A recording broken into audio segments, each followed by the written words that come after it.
it is time for the Tell the Truth tape of the week, and we're going to talk about kind of the red zone aspect of what you saw from the Chiefs versus the Raiders as well. And I thought the execution down here was a little bit spotty. We obviously had some penalties as well that needs to be talked about from that standpoint. But That's too I many. thought it was going to be worthwhile to kind of roll through some of the red zone plays and see where things may not have gone as well as we wanted. Hope obviously the Chiefs were able to turn one of these into touchdowns, but not the best of showing from the execution standpoint as far as the offense was concerned. That first play, I mean, it's Travis Kelsey a little bit of slant, pull it a little bit within to the goal line, and I don't think there's anything too crazy to talk about there. Obviously, I think this was though. Let me see if I can go back a little bit. This was Max Crosby there lined up on the edge of Wanye Morris, and that kind of went a little bit as suspected, even though they ended up blitzing on that play. So I don't think anything too crazy to talk about on that play.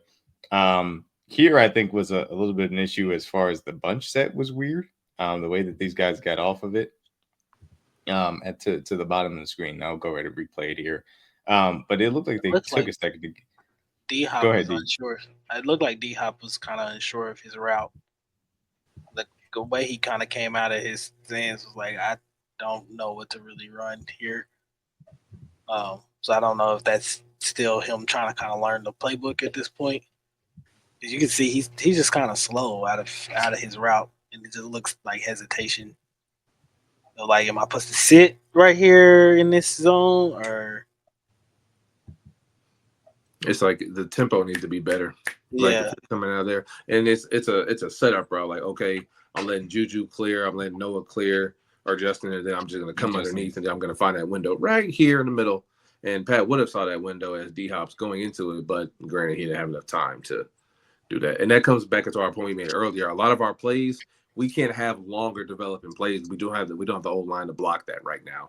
So a lot of our plays may have to be quick hitters, maybe some slants, some rub concepts, maybe some swing passes, some screens. I would love to see us throw more fellas some swinging blocks. That's what we called them when I played. Is basically you'll have it like a bunch head like this, that same formation. Wait 2 seconds, receivers. Let Kareem get into the flat. Throw it to Kareem. We got 3-on-3 right here. So Juju, you blocked the safety. D Hop, you blocked his backer. Jay Watt, you block the corner. Everybody block man on man.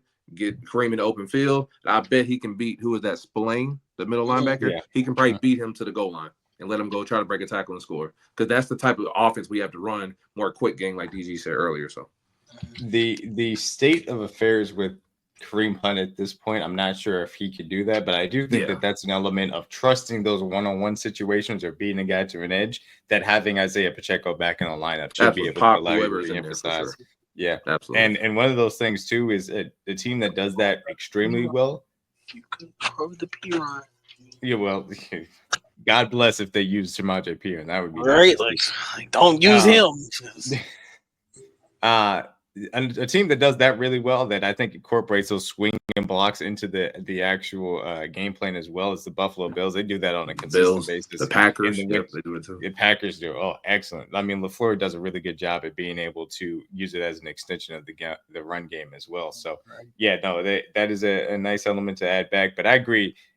Hopkins is trying to kind of allow Watkins to clear things out. And we've seen this play run, usually with Kelsey is the guy usually running that second round as well. A million times, to be honest with you. Just took them a little bit of a time. And then also they raised did a good job at kind of sitting in their zones. I will say, and we'll watch the reverse angle. I know Mahomes gets a little bit of pressure from Creed here, but I think that this is a little bit of a panic kind of happy feet moment from Patrick Mahomes. He does kind of spin around and bail out of this pocket when I think that he could be a little bit calmer and just slide here. And part of this is the issues that they've had at the left tackle position that they're going to have to fix is going to be an issue. But I think there's ample room here to just kind of step up into that pocket rather than necessarily kind of do the spin around. And that ultimately makes it, it's a dead play there. And he's going to have to throw this away to Kareem Hunt as well, off to the flat. So next play, third down, they send Perine, Jesus, out into the flat to the three receiver side, kind of maybe settling up a little bit of that. Kelsey, a little hesitation as well. But okay, I was trying to find this play earlier, and I thought it happened for the Panthers for some reason. You're not going to be able to see this, but a little bit, I'm going to be upset if I cut this out and didn't realize it. So, okay, yeah. Who's the color commentator? It was Kirk Herbstreit Al and Michaels, Kirk. Al Michaels. I Kirk really think on Amazon. Kirk is really underrated because he points out a lot of things from a football perspective that you wouldn't necessarily catch. When Samaje goes out, he is a little bit. When Samaje goes out to the flat, he pointed out that Jack Jones immediately jumped inside because he knew he didn't have to help as far as the run fit was concerned from that standpoint. Exactly. And you're going to see that late adjustment from Jack Jones at the top of the screen. That little step inside allowed him to get leverage on DeAndre Hopkins for that slant pass. And to your point where you talked about earlier, CJ, about setting up some of those one-step slants, fortunately, the corner there has that adjustment.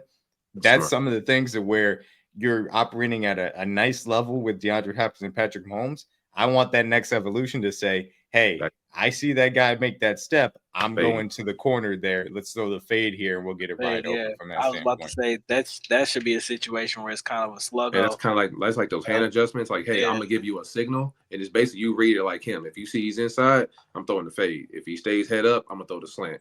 Basically, I'm gonna just give you a signal. Or if you want to give me one back, like, all right, I get lined up, I tap my leg, like, all right, I'm going fade, or I'm going slant based off the line. And he does it right before the ball snap too. Yeah. So. And that's the thing. It's a difficult situation because of the timing in which he does it. But even and we know in the playoffs they like to play off these. If it's a Samaje Perine goes out to the flat and then you bring it back in and you see that adjustment of the corner, then you make that hand signal and make that change from that standpoint. Or just having the route built, just saying, hey, I'm going to trust you that you know when to run this route. When I see the corner inside, I know you're going to adjust accordingly and go to the pylon. Or the back pylon specifically. We can make that adjustment. And he had all that room to work. So that would have been a great route too. That's that next level of those chemistry between those two guys. And that's what I think really it comes down to. A lot of this stuff is just execution. I think some of the offensive design, and I have some issues with not running the ball in some certain situations, but I think a lot of this is simply the execution. I think a lot of that will be able to get up to its standard when we get down the stretch from that standpoint here. This was a nice little run to start out. Kareem Hunt up the middle for 4 yards, I think starting from the 12-yard line. So maybe a little bit from the plus side as far as the 10 was concerned, just outside of the 10-yard line. A nice little run. I think Isaiah Pacheco maybe gets a little bit more there, especially meeting a DB there in the hole. But it was well blocked up there. Trey Smith does a good job watching down. Jawan Taylor does a good job watching down as well. I think that's Noah Gray in the backfield that ends up having the cutback. Excellent block as well. Jawan does a good job at climbing to the second level here as well. I think maybe Creed or maybe Trey Smith could have done a little bit better of sealing that defense tackle after Jawan helped him seal down as well. But, a nice little run starter from that standpoint to start out the set of downs. Yeah, love seeing Noah at the fullback position. I think that helps. Creed had a good seal. Jawan probably could have climbed up a little faster, but at the end of the day, 5 yards is 5 yards. Probably the only thing I would nitpick is Jawan. Yeah, I know you want to push, but get up to that. If you get on Spillane faster, I know you're trying to give Creed and Trey some help right here, but if you get up to Spillane faster and get your head on him, now it's one-on-one with the safety, and Kareem could probably make that guy miss. So, yeah, it's a good thing to point out as well. So next play gets Travis Kelce here. I thought Travis Kelce was actually going to keep on going to the out because I thought he could have pushed forward to create the new set of downs, to be honest with you, here on this second down. Never really looked to the bottom of the screen. They're kind of running a Juju Watson sit in type of situation with Pacheco out there. There's an opportunity here to get this ball to Pacheco simply from the number standpoint. This has to be an adjustment. Sorry, DMac, on this play. On pop, he has to have an option. Because like him, if he ran like a Texas route, the middle is wide open. Yeah, he has to have an option on this route. If you see somebody in the middle of the field, just break it right here. Because while you run into the flat, there's already a defender over there. You're running into coverage. Just break it in the middle. There's nobody there. They've done that before in the red zone against the Bengals last year, where he ran that little Texas route and he scored on it. Just give him an option. Like if you see the defender there, then you keep going to the flat. If you see it's open, go there. So. Yeah, because you got all this space like in the don't run in it. There's already a corner. You're running into Juju. You're not doing anything. So I agree. Definitely would be nice to have an option on that play. They're not able to necessarily get a little bit more than they probably would have expected. I thought Kelce was going to turn it up. He just didn't end up doing it. But I agree with you. Having a Texas option route built in there, as we've seen Pacheco score on before versus the Bengals last year, definitely would love to see that repeated in the future as well. Next play, Samaje P going out in the flat, and they're kind of running what looks like maybe a robber kind of. Or yeah, it's more of a matchup zone. And here they obviously he gets the touchdown to Justin Watson running all the way across, which incredibly sick throw because Wanya Morris gets toasted on the edge. And he gets him a nice little slab of ribs there. But also a good job by Justin Watson fighting off the cornerback, keeping on his back hip, securing the catch. And this north sideline. I mean, nothing much else to say. Then that's a spectacular Patrick Mahomes play on that route for sure. It's one of them plays. I know the Raiders is looking just like, man, what do we do, bro? Like 15 is just special. Like you hit him, you got him off the spot. You still made it. How do you make? He's throwing it. He's standing flat-footed. He throws it cross-body. Didn't even step. No, nothing. Doesn't have to step into the throw and just throws a perfect on floater. The money. With a defender on his back, bro. That's just their best corner on his back at that. That's an absolute special. That's a special Patrick Mahomes, though. Yeah. No other two ways about that one right there. So they end up scoring there that touchdown. Next drive ends up getting them down into the red zone once again. Isaiah Pacheco here to start out, not able to really define much space. Didn't really see who might have had the biggest issue on this one. They end up ruining the play. It's a good job. And this was also a place where Wanya Moore being a little bit hurt. He's not able to cut off that backside end. He does a good job at diving in between, kind of creating a little bit of space. That ruins the block from Creed Humphrey, Joe Tootie, and Trey Smith on the inside, and ultimately the defensive tackle there kind of pops free. Sheds. I think that he sheds Creed. Yeah, he sheds Creed and is able to kind of help out on Spillane. So, good run Fritz there from the Raiders. You got to tip your cap on that play for sure. Next play, DeAndre Hopkins isolated top of the screen, got Worthy, Kelsey, and Juju outside, and nothing really comes open here. Also, Mahomes is running for his life, which we saw a little bit too often. So Javon Taylor ends up getting the penalty for illegal formation. Ultimately ends up getting declined here. But both tackles get beat here, and Max Crosby gets Javon Taylor with a great spin move. I mean, it's a disgusting spin move. But that's what's going to happen sometimes when you got Max Crosby. He's going to do some things like that during the game. And Patrick Mahomes, unfortunately, 2022 AFC Championship vibes there. Just lost the ball while he's running for his life. And, of course, the guy ends up getting by Wanya. He's doing way too much. Just take the sack, bro. Stop losing it. You got 3 points right here in the field goal. Or just throw the ball away. Yeah, just throw the ball away. But don't lose yardage. Yeah. Don't run backwards. You're in field goal range. Protect the 3. And then my thing is, in the end of the day, bro, stop running out of the pocket. Just throw it to Kareem. I know you want to score, but before you even took off, who's guarding Kareem right now? Nobody. Just throw it to him. If you don't like the coverage, just give it. Like he's 1-on-1 in the flat, so I mean, there's nobody running with him. You still got a chance to get the first. Thank you. It's 1-on-1 with him in the corner. You think he making that tackle with Kareem? Yeah. 7 out of 10 times Kareem probably breaking that. So I just think that's a play that Pat will probably look back, and in the playoffs that'll be different. Like don't run out of that. Just trust the pocket. I know it's hard to say on our side of the screen compared to him, but as soon as I catch this ball, run it DMac like 2 seconds. Like as soon as I get to my rocker step, throw the ball right now. Bam. Right now. He already has leverage on the linebacker. His back is turned. The linebacker's eyes on the quarterback and not Kareem. As soon as I catch the ball, 1-2, boom, throwing the ball right now. Yeah, and I think to me, because we can play out the route. I'm not paying attention to him obviously running for his life back there. The second that he does realize they're running this kind of zone coverage, I think you got to get to that backside because you don't have the numbers necessarily for somebody to pop. 4-on-3, bro. You can't do nothing over there. Exactly. So get to that backside, get the ball out to Kareem there. You have a chance. And I thought that honestly, he too. I thought that honestly he was. I thought that honestly he was going to just keep on trying to get to the outside away from Max, and then he kind of just went straight backwards instead. Unfortunately, to create that negative play as well. and which was unfortunate. So yeah, Max Crosby got a tippy cap on Jawan Taylor. Still had an opportunity maybe to get that out to the flat and have a chance there to at least get some positive yardage, even though that penalty would have wiped it out as Jawan Taylor got called for illegal formation there, which inexcusable, but also very nitpicky, but different conversation.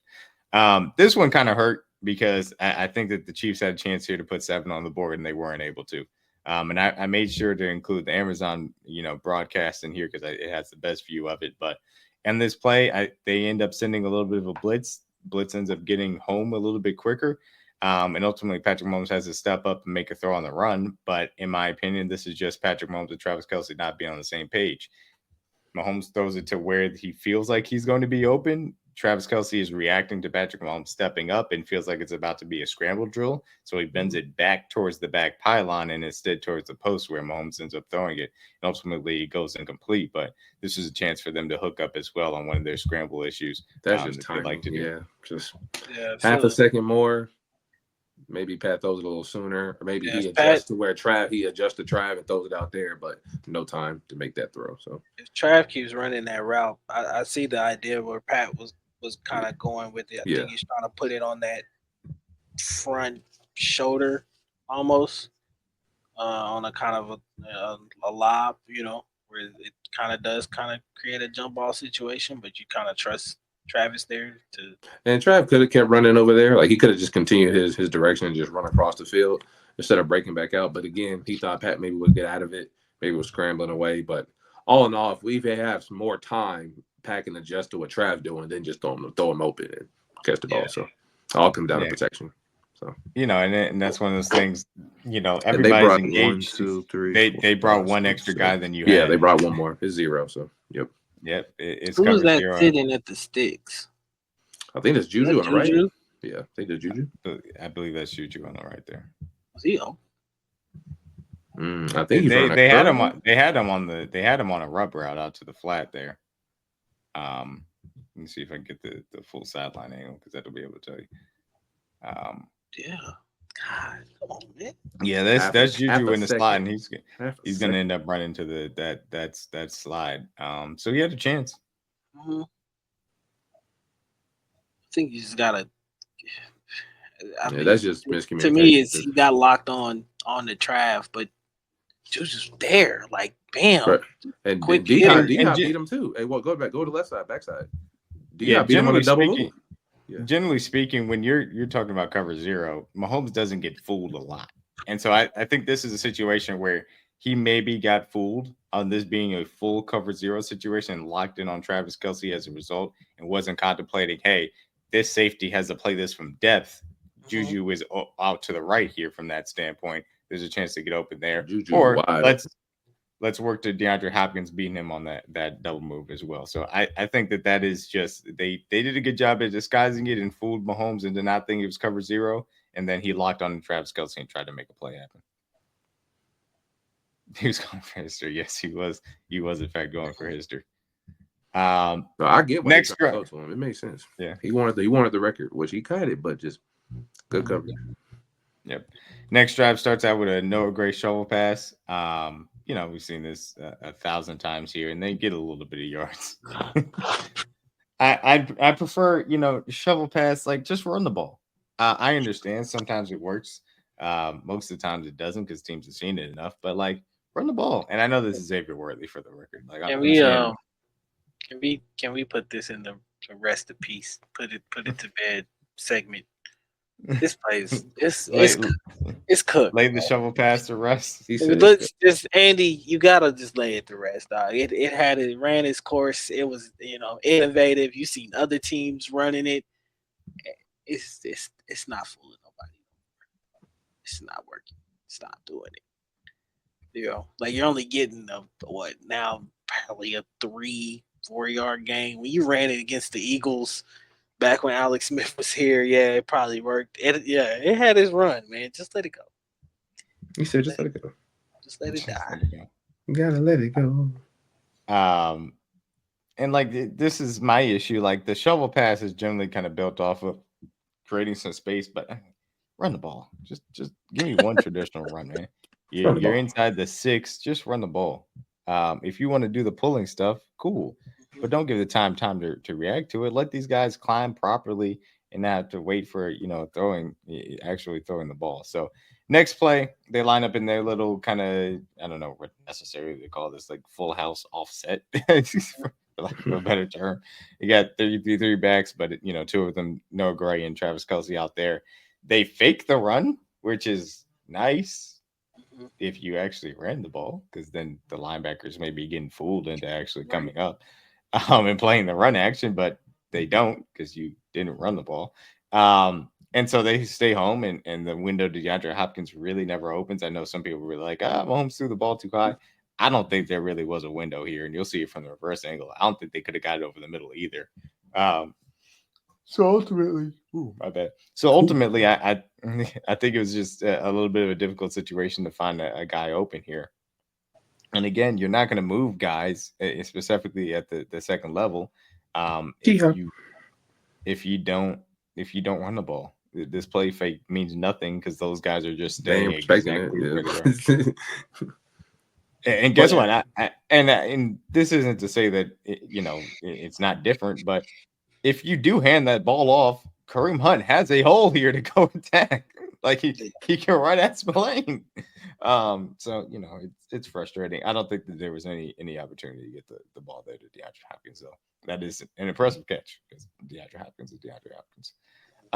So yeah, third down, they create the bunch set here and kind of run a similar-ish concept to what we saw with DeAndre Hopkins running that second route, but ultimately this play is point blank period ruined by Kayvon Shayshawn beating Wanya Morris and Patrick Mahomes, kind of loses it. Have time. He didn't have a chance. He didn't have a chance to develop in any way, shape, or form. Juwan Taylor also got beat by Max for the cleanup, but it's like play was dead when Wanya lost. Yeah, I mean, it is what it is. And Mahomes was extremely frustrated as a result of it. I mean, it's like you kept getting beat on the. How many times were you gonna get beat on the same move? And it's like you made zero for Wanye's sake. Like you made zero adjustments to it. Like nothing. You did nothing. I know you're hurt. I get that. Like I applaud you for still trying to play through the pain and things of that nature. But like, you hurt, bro. I think that's what to me and what I felt Pat's frustration. It was just like, bro, you made no kind of adjustment to like they've been doing it all day. Like nothing. Not a you got to know what's coming at some point. You've been in this league now for 2 years. And obviously they're gonna exploit something. So you got to make some kind of adjustment to it. You gave me nothing. I think after that they kind of knew they had to make a move because YA was he was just out there at this point. And Pat was gonna get murdered. Yeah, and he was a liability at that point. But the thing I did want to point out, this is an opportunity. If I see DeAndre Hopkins lined up with a corner and the corner has his hips to me, I'm throwing a slant. Give me that. This is the time for the one-step slant. I don't care what that safety's looking at, man. I'm throwing it to him because I think he's going to end up getting that inside leverage. But ultimately, like I said, this play was dead due to Wanya Morris, getting beat. But just to kind of wrap it up, I mean, I think this is more of an execution. There it is. Execution issue. That was bad. An execution issue more than anything. I think they could have ran the ball maybe in 1 or 2 plays, but ultimately just a little bit of protection, a little bit of timing being off, some solid plays by the Raiders as well. Ultimately made it so that they weren't as effective in the red zone, but their next opponent is going to force them to be more effective in the red zone as well moving forward, as far as that is concerned.